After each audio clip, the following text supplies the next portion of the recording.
Louis Riddick, and we will start in Minnesota, where things are about to look a whole lot different at the quarterback position. Let's start with what we presume to be the new Vikings quarterback, Adam. Yeah, Kirk Cousins is going to visit Minnesota, and he plans to sign what is a landmark deal with the Minnesota Vikings. It is going to be a 3-year contract. It is going to be worth $84 million.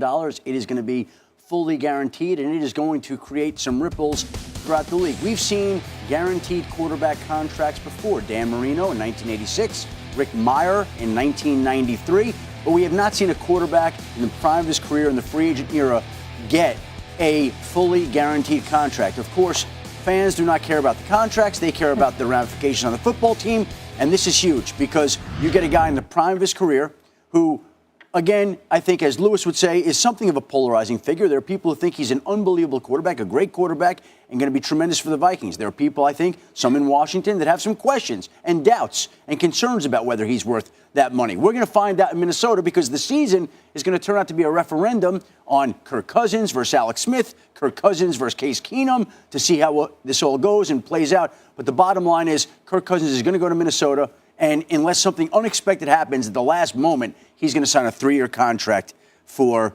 a $84 million deal. Bill Polian, talk about betting on yourself. He's done that, playing under the franchise tag 2 consecutive seasons, and now this monster deal. Does anything about the terms of the deal or the fact that it's guaranteed surprise you? Well, we don't know the terms of the deal. That's number one. This is all agents talking right now, and they've been known to exaggerate from time to time. So that's point one. When we see the terms of the deal, the thing you're looking for in terms of its ramification around the rest of the league, and most importantly the Vikings, is whether or not it's guaranteed for skill and injury. That's what a fully guaranteed contract is. So bottom line, is it that? Secondly, if it is, it then has ripples inside the Vikings. That's the most important thing because there's Howie Kendricks coming up. There is the defensive end. Anthony Barr, Daniel Hunter. Stephon Hunter. Diggs. They're saying, where's mine? Here's a guy that hasn't won a game for the Minnesota Vikings, has been in one playoff game and not one, and he's getting a fully guaranteed contract. Where is mine? Financial chemistry can blow up a team, or lack thereof, can blow up a team quicker than anything. It can divide the locker room. And by the way, all those guys are on defense. This is a guy on offense. The other ripple in the league is that for darn near 35 years, we have not had a fully guaranteed contract in this league. And it's something that the owners fought and fought and fought. It's why they fought so hard against free agency. If this is true, we now have one. And as Lou just said off the air before we began the show, what's Matt Ryan saying? What's Aaron Rodgers saying? This is a guy who arguably is not a top 15 quarterback in the league.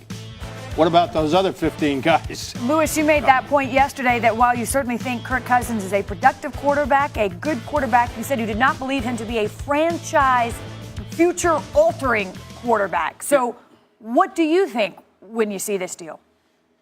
Presumably. Yeah, I mean, it's just those critical situations that I'm talking about that I believe separates the greats from the good. The guys who deserve fully guaranteed contracts, who deserve the kind of eye-popping numbers that make you sit here and go, okay, that's different. That's got my attention. And we're talking about red zone efficiency, your passer rating when the game is within a touchdown and it's the fourth quarter. How are you producing then? What are your yards per attempt then? What's your completion percentage then? Are you actually completing passes and actually lifting the rest of the football team and winning games and having it be the difference between a W and an L? These are undeniable areas in which Kirk Cousins has struggled, that the Redskins had struggles with him concerning their evaluation of him. And quite honestly, last year, I know it's a short sample size. It's a small sample size. The Minnesota Vikings struggled with it. These are areas that Case Keenum excelled. Case Keenum excelled in the red area. The Vikings were one of the best red area scoring teams in the NFL. The Vikings were one of the best in the fourth quarter when the game was tight. Case Keenum was one of the best passers in the league. Against the Bliss, Case Keenum was one of the best passers in the league. These are all areas, again, I know that's a different situation in Washington. Kirk faced a lot of adversity last year as far as his weaponry on the perimeter, and the offensive line was decimated. I get that. There's a new play caller in Minnesota this year. There's all kinds of things right now that lead to uncertainty for his performance as it relates to Minnesota, but his pay says, no, you're going to take us to the promised land. That's a huge bet. There's no doubt if the terms of this deal are anywhere close, that's what his paycheck says. Josina, I know you're in touch with players around the league, and it's early. You know, we're learning this sort of as we speak, but what's been the reaction so far? Well, I just covered the Vikings a lot last year, and I know there are a lot of players in that locker room who are very close to Case Keenum, and he proved himself throughout the year. But also, just to piggyback on Lewis's point, I think the big question about Kirk Cousins is whether he can perform under pressure. You can have, quarterbacks who have more arm talent, but you're also looking for the quarterback whose pulse slows down in the critical moments. This is a guy who is 3-14 against teams that eventually made the playoffs, 8-13 against teams that were above 500. You go back to that game against the Giants in 2016, where they needed to win to get in. And I think they were down by 3, and then he ended up throwing that interception to DRC. And those are the moments that replay in your head when you're thinking about Kirk Cousins. So when you're talking about having a quarterback like Case Keenum that already took you to the NFC Championship game, the standard, the bar is high for him to either attain that same level or go beyond it, or it's a disappointment. The issue here is not the money.